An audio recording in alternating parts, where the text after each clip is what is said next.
कैसे हैं आप सभी। आज हम लेकर आए हैं एक Korean love story. 10th class में पढ़ने वाली एक नाबालिग लड़की की शादी उससे उम्र में बड़े एक रिश्तेदार से करा दी जाती है। लड़की इस शादी से खुश नहीं है और उसे अपने स्कूल के एक लड़के पर क्रश भी है। शादी के बाद इस लड़की के साथ क्या हुआ, क्या वो अपने हस्बैंड के साथ खुश रह पाई, यही सब जरा क्यूट तरीके से इस मूवी में दिखाया गया है जिसका नाम है माई लिटिल ब्राइड। मूवी की शुरुआत में मूवी के हीरो सैम को दिखाते हैं जो एक सोल्जर है और छुट्टी लेकर अपनी फैमिली से मिलने जा रहा है। वो एक छोटी लड़की की फोटो को देखकर हंसने लगता है। फ्लाइट में उसके पास एक लड़की बैठी होती है और वो उससे फ्लर्ट करने की कोशिश कर रहा होता है, लेकिन वो लड़की तो सैम को इग्नोर ही कर देती है। अब फ्लाइट के लैंड होने के बाद भी सैम उसका पीछा नहीं छोड़ता, पर वो एयरपोर्ट में एक आदमी के गले लग जाती है। तब सैम को पता चलता है कि ओह, इसकी तो शादी हो रखी है, चलो कहीं और अपना लक ट्राई करता हूँ। ये सोचकर सैम दूसरी लड़की के पास जाकर अपनी चाबी उसके पास रखकर चला जाता है। हाँ, ये क्या, वो तो चाबी को लात मारकर डांटती है कि ओए रोड रोमियो, तेरी दाल यहाँ नहीं गलेगी।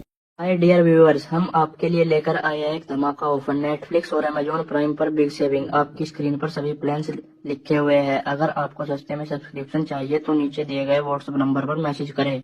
अरे ये तो पहचानी पहचानी सी आवाज लग रही है। ये सोचकर सैम मुड़ता है तो देखता है कि ये लड़की कोई और नहीं, उसकी वही रिश्तेदार है जिसकी फोटो को देखकर सैम हंस रहा था। इस लड़की का नाम रिया है। दोनों कई साल बाद मिल रहे होते हैं। दोनों एक दूसरे को चिढ़ाते हुए वहाँ से निकलकर घर पहुँच जाते हैं। वहाँ सैम और रिया की फैमिलीज होती है। दोनों फिर सीधे अपने दादाजी से मिलने जाते हैं। दादा उनका हालचाल पूछकर कहते हैं कि 1 महीने में तुम दोनों की शादी होगी। है? दोनों चौंक कर पूछते हैं कि हमारी शादी किससे करवाना चाहते हैं आप? अबे गधो, तुम दोनों की एक दूसरे से शादी करवाने जा रहा हूँ। मेरी तबीयत ठीक नहीं रहती और मरने से पहले मैं तुम दोनों की शादी करवा देना चाहता हूँ। यार, इन दादा दादियों का ना यही काम है, जब देखो नाबालिग बच्चों की शादी शादी शादी। वैसे आपका क्या ख्याल है दोस्तों, कमेंट्स में बता दीजिएगा। रिया कहती है मैं सिर्फ 15 साल की हूँ दादाजी, शादी और वो भी इसके साथ कभी नहीं। इस तरह एक पुराने ऐड की तरह रिया उठकर चली जाती है। सैम जरा शांत होकर कहता है कि दादाजी, मुझे ये शादी नहीं करनी, आप भी इस बारे में भूल जाइए। रिया सैम से मुंह मोड़कर चली जाती है क्योंकि उसे लगता है कि ये शादी के बाद इसने शुरू करवाई है। रिया तो अपने स्कूल में एक लड़के से प्यार करती है जिसका नाम है जेंगो। वैसे स्कूल की लगभग सभी लड़कियां इससे प्यार करती हैं। रिया बस किसी तरह जेंगो का दिल जीतना चाहती है। अब दादाजी सैम के पापा को कॉल करके डांटते हैं कि तेरा बेटा शादी क्यों नहीं करेगा, तो उसे समझा और कैसे भी करके राजी करवा। अब पापा को अपने बेटे से बात करने में तो डर लगता है, तो एक बेसबॉल बैट उठाकर वो जाते हैं और कार का शीशा तोड़ने लग जाते हैं कि मान जा, शादी के लिए मान जा। सैम की माँ कहती है कि बेटा तू मान ही जा, वरना तेरे पूज्य पिताजी न जाने घर की क्या क्या चीजें तोड़ेंगे। अगर आपके भी पापा ऐसे हैं दोस्तों तो वीडियो को लाइक कीजिए। सैम अब रिया के स्कूल में जाता है जहाँ वो अपनी फ्रेंड जिस्को के साथ होता है। हाँ, जिस्को नाम है उसका। सैम दोनों को एक रेस्टोरेंट में लेके जाता है और रिया से पूछता है क्यों ना हम दादाजी का दिल रखने के लिए शादी कर लें। हो, ये सुनकर तो जिया चौंक जाती है। सैम कहता है देखो रिया, दादाजी ने हमारे लिए बहुत कुछ किया है और फैमिली की खुशी के लिए हम इतना तो कर ही सकते हैं। फिर कोई रास्ता न पाकर रिया भी हाँ कर देती है। वो जिसको से कहता है कि ये बात हमारे अलावा स्कूल में और किसी को पता नहीं चलनी चाहिए। जिसको भी कह देती है हाँ मैं ये बात किसी को नहीं बताऊंगी। तभी रिया को कॉल आता है और दोनों घबराकर हॉस्पिटल जाते हैं जहाँ दादाजी बहुत ही सीरियस कंडीशन में पड़े होते हैं। दोनों रोते हैं कि दादाजी प्लीज हमें छोड़कर मत जाइए, हम दोनों शादी करने के लिए तैयार हैं। दादाजी तुरंत आंख खोल देते हैं। वैसे ये इतने सीरियस भी नहीं थे, सिर्फ इन्हें मनवाने के लिए ऐसी एक्टिंग कर रहे थे। फिर क्या था, अगले ही दिन सैम और रिया की हो जाती है शादी। उनके घर वाले दोनों को हनीमून भेजते हैं। फ्लाइट बोर्ड करने से पहले रिया कहती है कि मुझे बाथरूम जाना है, अर्जेंट है। सैम डांटता है कि इतनी देर तो तुम ठीक थी, अभी अचानक से क्या हो गया तुम्हें? ठीक है, जाओ और जल्दी लौट कर आ जाओ वरना फ्लाइट छूट जाएगी। ये कहकर वो फ्लाइट बोर्ड कर लेता है। बहुत देर बाद भी जब रिया नहीं आती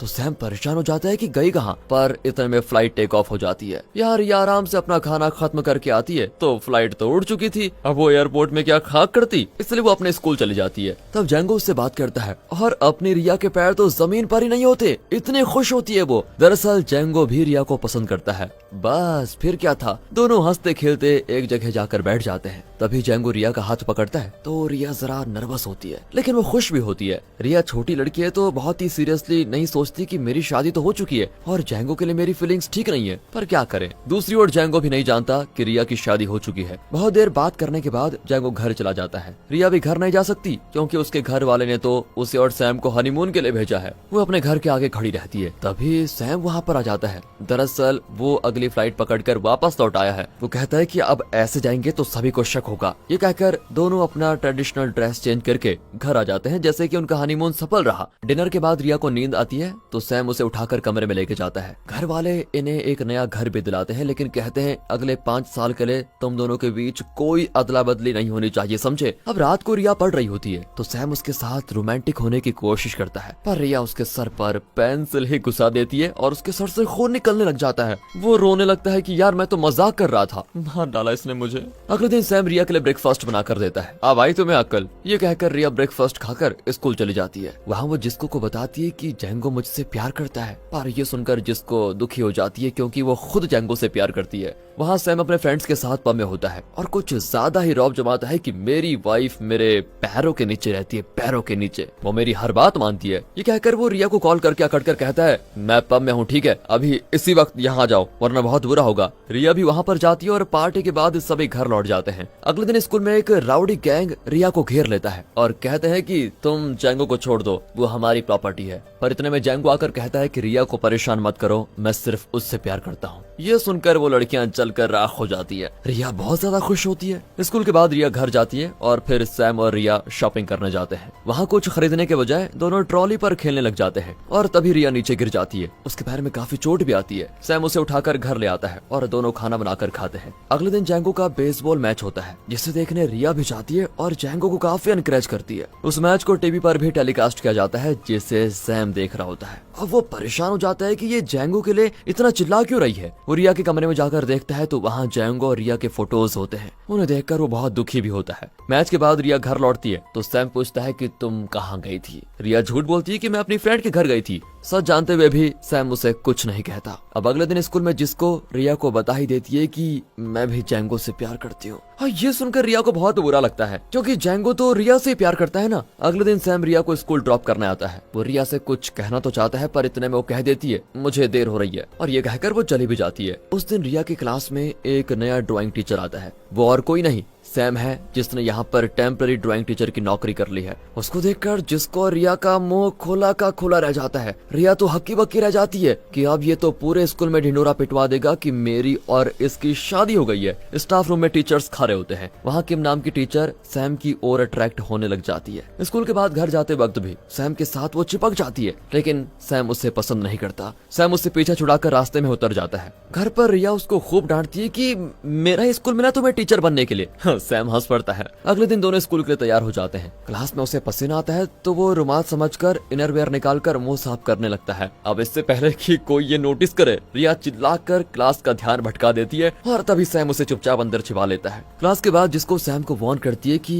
रिया जैंगो के साथ घूम रही है, आप उस पर नजर रखेगा। इतने में किम आकर सैम को लंच के लिए लेके जाती है और सैम को खिलाने की कोशिश करती है। ये सब देखकर यहाँ रिया को जलन होने लग जाती है। वो सैम को अकेले में ले जाकर कहती है कि इतना रोमियो बनते फिरते हो तो फिर मैं चुप नहीं रहूंगी। सैम कहता है कि अरे मैं तो तुम्हें जलाने के लिए ये सब कुछ कर रहा था। फिर वो ग्राउंड में जाता है जहाँ जैंगो बेसबॉल प्रैक्टिस कर रहा होता है। अच्छा तो तुम हो जैंगो? वो भी कह देता है कि हाँ सर, कोई प्रॉब्लम है क्या? अभी तक तो नहीं बेटा, लेकिन जल्द ही होने वाली है। ये कहकर सैम चला जाता है, लेकिन यहाँ किम उसका इंतजार कर रही होती है। सैम किसी तरह उससे नजर छिपाकर खिसक जाता है पर किम तो उसके घर पहुंच जाती है। अब इससे पहले कि वो रिया को देख ले, दोनों मिलकर रिया की सारी चीजें छिपा देते हैं और रिया बालकनी में छिप जाती है। पर किम अंदर बालकनी में एक लड़की को देख लेती है, पर रिया तो एक सफेद कपड़ा ओढ़कर वहाँ से भाग जाती है। किम चिढ़कर पूछती है कि ये लड़की कौन है? तो सैम कहता है कि वो मेरी बहन है, जरा पागल है। अगले दिन सैम आर्मी ट्रेनिंग के लिए निकल जाता है। लंच टाइम में रिया अपने हाथ से खाना बनाकर वहाँ लेके जाती है। सैम के दोस्त भी खाना खाते हैं और रिया की खूब तारीफ भी करते हैं कि खाना तो लाजवाब बना है।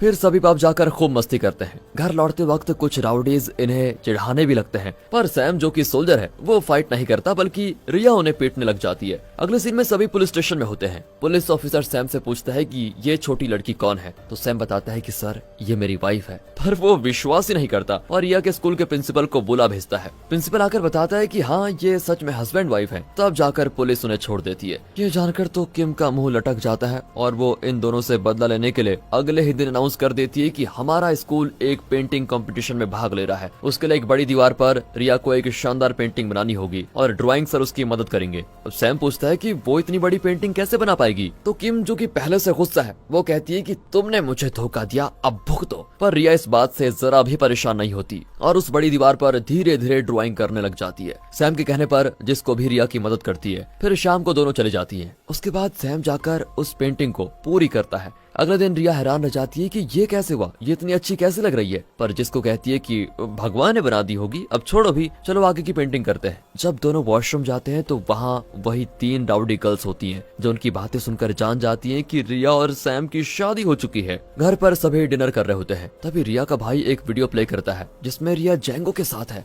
सभी एकदम शॉक हो जाते हैं। रिया रोती हुई बाहर भाग जाती है और जाकर पार्क में बैठती है। सैम भी उसके पीछे आ जाता है। सैम उसे शांत करता है और समझाता है कि इसमें तुम्हारी कोई गलती नहीं है, तुम्हारी मर्जी के खिलाफ बड़ों ने तुम्हारी शादी मुझसे करवा दी, आई एम सॉरी। फिर दोनों घर आते हैं तो जिसको रिया को कॉल करके बता देती है कि सैम ने तुम्हारी पेंटिंग पूरी करी थी, सैम ही था वो। रिया तुरंत जाकर सैम की ड्रेस को चेक करती है तो उसमें पेंट के दाग लगे होते हैं। तब रिया रियलाइज करती है कि सैम उसके लिए क्या क्या कर रहा है, लेकिन मैंने उसे ठीक से समझने की कोशिश तक नहीं की। अगले दिन रिया उठती है तो सैम घर पर नहीं होता। रिया उसके कमरे में जाकर देखती है तो उसमें सैम और रिया की बचपन की फोटोज का एक एल्बम होता है जो सैम ने संभाल कर रखा था। उसमें रिया का एक लेटर भी होता है जो कुछ साल पहले रिया ने सैम को लिखा था। आर्मी में जब सैम को अकेला महसूस होता था तब रिया का लेटर पढ़कर वो अपना अकेलापन दूर करता था। धीरे धीरे रिया सैम के प्यार को समझने लग जाती है और खुद भी उससे प्यार करने लगती है। अगले दिन ड्राइंग कंपटीशन और आर्ट सेलिब्रेशन चल रहा होता है। रिया रेंगो से मिलती है और कहती है अब से मैं तुमसे नहीं मिलूंगी क्योंकि मैं किसी और से प्यार करती हूँ।